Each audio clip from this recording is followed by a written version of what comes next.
Salut les motards! Yamaha fait évoluer son fer de lance routier, la Tracer 9 GT, au travers d'une version Plus. C'est donc la Tracer 9 GT Plus. Au menu de cette mise à jour, beaucoup de choses en fait, beaucoup de choses technologiques. Mais tout d'abord, on va retrouver une machine identique en termes d'esthétique, avec toujours ces entrées d'air un peu aéronautiques que j'aime bien. Une face avant assez présente pour apporter une bonne déflexion d'air. Ça protège assez correctement. On a toujours une bulle réglable en hauteur, mais qui hélas s'avère assez peu protectrice, on y reviendra. Le reste de la machine est conforme à ce qu'elle était avant, toujours ces valises montées souples. Donc ici, on voit très bien, ça bouge pour éviter le louvoiement à grande vitesse, c'est très efficace. Et les deux logent un intégral chacun, donc ça c'est quand même plutôt bien. Pour le reste, on retrouve toujours le cadre Delta Box aluminium, associé à une boucle arrière tubulaire aluminium également. Cet ensemble vient s'appuyer sur le bloc CP3, le fameux 3 cylindres Yamaha de 890 cm3. Des belles pièces à l'intérieur, pistons forgés, bielles fracturées, donc de la haute technologie pour des performances associées, à savoir 119 chevaux à 10 000 tours, 93 Nm de couple à 7000 tours. On rappelle le clash de ce moteur à 120 degrés, double arbre à cam et 12 soupapes. Embrayage anti-dribble évidemment, quick shifter de 3e génération, up and down, donc montée et descente de rapport, avec en plus la possibilité de descendre de vitesse en accélérant. C'est pas toujours évident à faire, mais bon, c'est possible normalement, et inversement. Monter un rapport tout en décélérant, bon ça se fait plus facilement. Bon, l'intérêt de la chose n'est pas énorme, mais à voir en dynamique. Pour suivre le PEPS moteur, beaucoup d'électronique avec une centrale inertielle qui va régir l'ensemble de la machine et notamment les nouvelles puces qui dirigent cette Tracer 9 GT+. Donc la centrale inertielle, 3 axes, 6 directions, va donc piloter déjà les assistances avec le traction control, l'anti-wheeling, et également les nouveautés, à savoir un freinage combiné UBS qui dépend également d'un nouveau radar. Voilà, c'est vraiment la technologie qui fait la différence sur ce modèle Plus.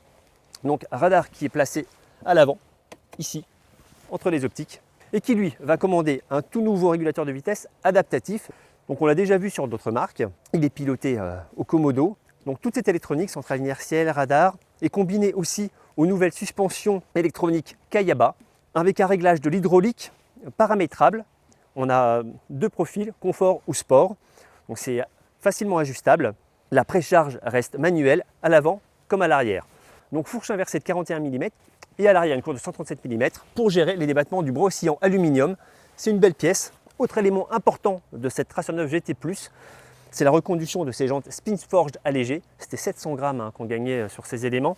Elles avaient été introduites en 2021. Ça apporte des progrès sensibles en comportement dynamique. Et là aussi, on en reparlera. Ces jantes chaussent des Bridgestone T32. Très bonne gomme avec lesquelles on n'a eu aucune hésitation à prendre de l'angle. En plus, le grip ici est très bon. Question freinage, on a toujours à l'avant des étriers à montrage radial, 4 pistons qui vont serrer des frettes de 298 mm. Et à l'arrière, frettes de 267 mm. Et alors là, c'est plus grand qu'avant pour avoir un meilleur contrôle. Ça aussi, c'est assez sensible. Alors, à bord de cette Tracer 9 GT+, une ergonomie dynamique, repose-pied reculé, qui emmène pas mal le buste sur l'avant. On a un léger appui sur le guidon assez large, peu de recul. Ça, c'est peut-être un des points que je vais regretter. L'assise est située à 820 mm du sol. On peut l'augmenter de 10 mm. De façon assez simple. Le confort pourrait être un petit peu meilleur aussi, la selle n'est pas hyper rembourrée. J'ai pas eu de soucis sur les 230 km quasiment que l'on a fait aujourd'hui. Mais on est pas mal poussé vers l'avant également, en plus d'avoir des repose-pieds un peu reculés. Donc bon, c'est vraiment dynamique au guidon. Et là on voit bien que l'orientation GT, elle est plus sport GT en fait. À l'arrière, le passager bénéficie d'une très bonne position. Vous remarquerez que les valises sont assez profilées, laissant beaucoup de latitude aux passagers de placer ses pieds comme il faut pour ne pas gêner le pilote. Ça, c'est une très bonne idée aussi. La selle est relativement étroite, mais par contre, elle est particulièrement confortable, plus que celle du pilote. Sous les yeux, autre nouveauté, une dalle TFT de 7 pouces qu'on a déjà vu sur le T-Max, le nouveau T-Max, avec les mêmes commodos pour les diriger d'ailleurs. Très simple d'ergonomie. On a 3 modes de pilotage, Sport, Street et Rain, et un 4e qui est personnalisable, dans lequel on va pouvoir, de façon très intuitive, paramétrer tout d'abord le type de réaction à la poignée qu'on veut, si on veut sur 4 valeurs, donc la façon dont va réagir le bloc, le traction control, donc le contrôle de la glisse également, le contrôle du wheeling et enfin les suspensions. Donc ça, c'est assez sympa de pouvoir paramétrer à sa main un profil spécifique. Donc toute cette électronique se dirige très facilement par ce petit joystick. On a également un bouton retour très pertinent. Donc un ensemble très efficace. Également au Komodo des poussoirs relatifs au tout nouveau régulateur adaptatif. Autre point, on a un port USB idéal pour recharger des téléphones ou tout autre appareil électronique. La dalle permet d'afficher une navigation GPS Garmin. En revanche, ce n'est pas gratuit, il faudra passer par l'abonnement de ce prestataire. La bulle également n'offre pas une protection énorme, j'ai trouvé. Elle se règle assez facilement comme ça sur 70 mm à l'arrêt. Dès qu'il y a de la pression d'air, je peux vous dire que c'est beaucoup plus compliqué. Elle pourrait être un petit peu plus haute, elle pourrait surtout être un peu plus large, peut-être plus verticale. Épaules, bras et haut du casque, même en position haute, reste pas mal soumis à des turbulences, ce qui est un peu gênant. Alors, petit point technique pour ce radar adaptatif. Bon, en fait, c'est assez simple, hein, ça équipe déjà pas mal de voitures, évidemment. Ce régulateur adaptatif va donc adapter la distance par rapport à un autre véhicule. On continue. On peut doubler avec ce régulateur. Dès que vous allez vous décaler du pilote qui est devant vous, par exemple, la machine va accélérer, mais doucement, plus doucement que ce qu'elle devrait faire si jamais il n'y avait personne devant, parce qu'elle sait qu'il y avait quelqu'un qui était devant vous. Également, elle va se réguler si jamais il y a des motos en quinconce. Bon, c'est plus ou moins sensible.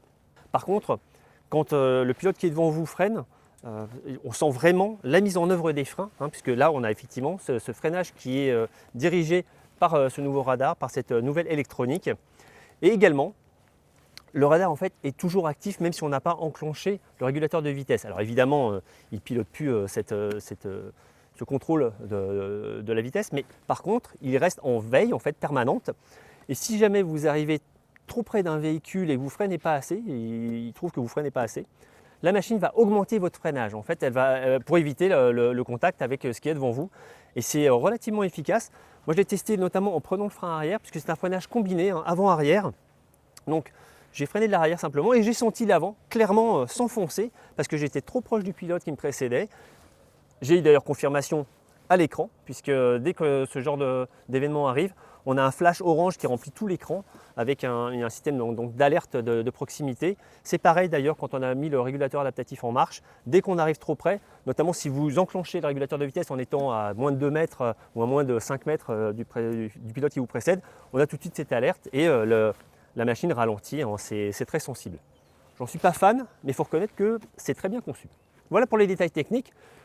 Évidemment, cette GT routière est faite pour partir au loin, alors on y va. Alors au guidon de cette Tracer 9 GT+, on retrouve une machine sportive en fait, hein. C'est dans la gamme GT évidemment, ça reste confortable, mais on sent que la position est bien dynamique et conforme à la philosophie de cette machine, un tourisme rapide. Et à nouveau on retrouve d'ailleurs toute la verve de ce CP3, le 3 cylindres Yamaha, qui dynamise largement cette voyageuse, même sur les intermédiaires à partir de 5000 tours. Alors en dessous c'est un petit peu plus doux, mais à partir de 5000 tours, en 4 par exemple, on va rester en 4 dans cette courbe qui n'est pas très rapide, hein, on est à 60. Excellent contrôle du train avant et de l'injection, même en mode sport. Il y a beaucoup moins d'à-coups que sur un Icon par exemple. Vous voyez, on ressort sans problème de cette courbe. Le guidage est très précis. Une remise des gaz sans à-coups, parfait contrôle de l'injection en courbe. Et là par contre, à partir de plus de 5000 tours, on a une vraie dynamique, une vraie presque sportivité qui se dégage de ce bloc. Bon, le quick shifter reste très convaincant. On sent vraiment de douceur dès qu'on est en charge, ça claque un peu. Je suis pas hyper convaincu du nouveau système Yamaha qui permet de rentrer un rapport en accélérant. On va réessayer là. Bon, là ça passe mieux. En fait là par contre il vaut mieux que ce soit en charge pour faire ça. Donc bon, en fait ça fonctionne. Pour le moment, beaucoup de confort. Là, j'ai paramétré des suspensions en mode A1, donc sport. C'est automatique en fait quand on passe dans les modes préprogrammés comme ici. On va passer en mode street pour avoir plus de confort. Enfin déjà en mode sport, je trouve que la moto se comporte très bien. Un très bon compromis entre dynamisme et confort. Là on a plus de mouvement de l'arrière par rapport à tout à l'heure. On sent que l'amortisseur travaille davantage. Sur l'avant c'est pas hyper probant. On a un très bon contrôle des transferts de masse dans cette machine. On y reviendra plus tard, mais puis également j'ai déjà testé pas mal le régulateur de vitesse adaptatif et le freinage UBS, le freinage combiné bioradar également qui permet de freiner plus fort en cas de besoin. On va refaire un petit test d'ailleurs et hop, on va enclencher le régulateur de vitesse. Là je l'active. Maintenant, alors il me dit que je suis beaucoup trop près et là il a freiné très fort quand j'ai pris les freins. Ben, si je réaccélère, et ben, ça réaccélère pas tant que ça, avec justement ce système lié à la centrale inertielle qui sait que j'ai activé le régulateur de vitesse. Ah là ça freine très très fort, hein. Vous voyez je touche à rien, ça freine. Parce que devant, ben, on est sur l'intersection, ça freine super fort, hein. Excellent contrôle du freinage sur cette machine. Et bon ressenti du train avant. Là au-delà de 7000 tours, on sent que le moteur envoie particulièrement fort. Des suspensions pilotées qui se font imperceptibles en fonctionnement. On n'a pas de réaction particulière ou néfaste. C'est transparent dans l'utilisation. Alors ces petits enchaînements mettent également en lumière l'agilité de cette machine avec un train avant précis et assez vif. Mais encore une fois, sans outrance.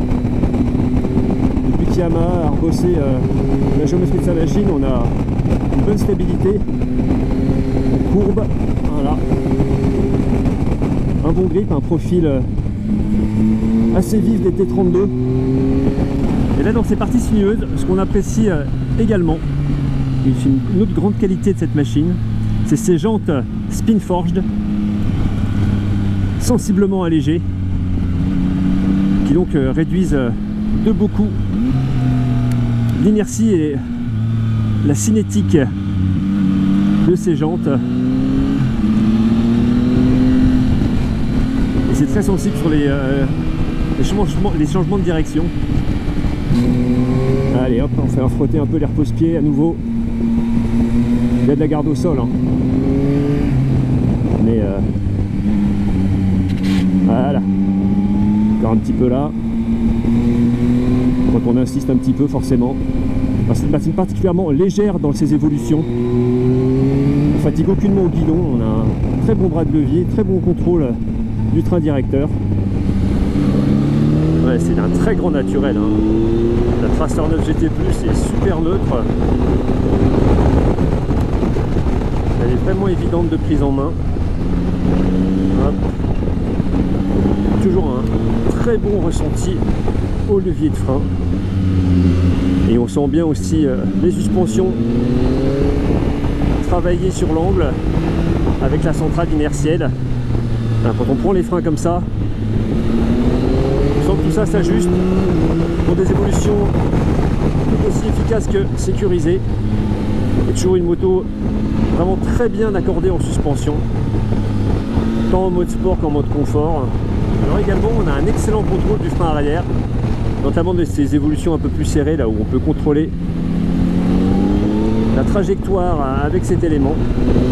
Le ressenti est très bon à la pédale.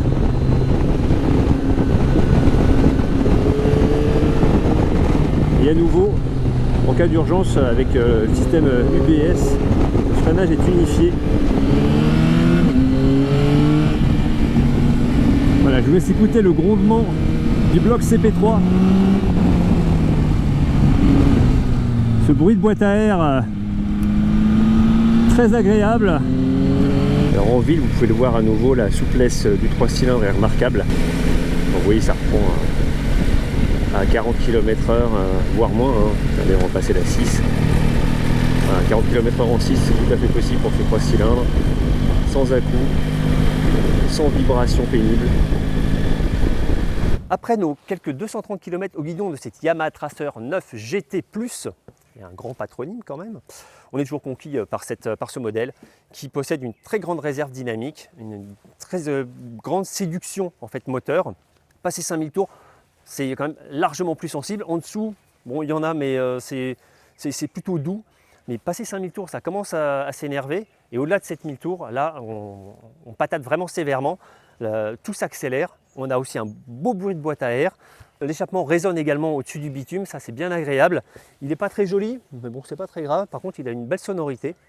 Et puis, comme je vous l'ai dit, c'est cette agilité de la machine qu'on ressent, cette facilité à être emmené. On ne force jamais au guidon. C'est hyper naturel. Les évolutions sont évidentes. Certainement bien aidé aussi par ces pneumatiques qui sont relativement ronds mais qui gardent une bonne dynamique à la machine. Une enveloppe pas trop large à l'arrière, 180 mm, c'est très correct. Un ensemble très convaincant, quelques lacunes quand même, avec notamment cette bulle qui n'est pas à la hauteur des prestations GT qu'on est en droit d'attendre de cette machine. Également des détails de finition, poste de pilotage, il y a pas mal de choses là derrière le cockpit. On a également l'absence d'un sabot moteur, pourtant qui serait bien utile pour protéger à la fois un petit peu les collecteurs et surtout vraiment le bas de la mécanique qui est très près du sol. Un embrayage qui n'est pas réglable en écartement. Le confort des assises donc, est correct, mais pareil, ça pourrait être meilleur pour le pilote. C'est mieux quand on met la selle en position haute. Moi personnellement, j'ai trouvé une bonne différence. On est un petit peu moins poussé vers l'avant. C'est un peu plus sympa.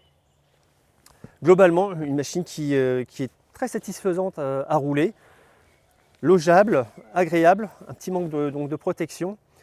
Et c'est surtout en fait son prix. On est à 16 999 €. C'est 2 000 € de plus que la version GT standard.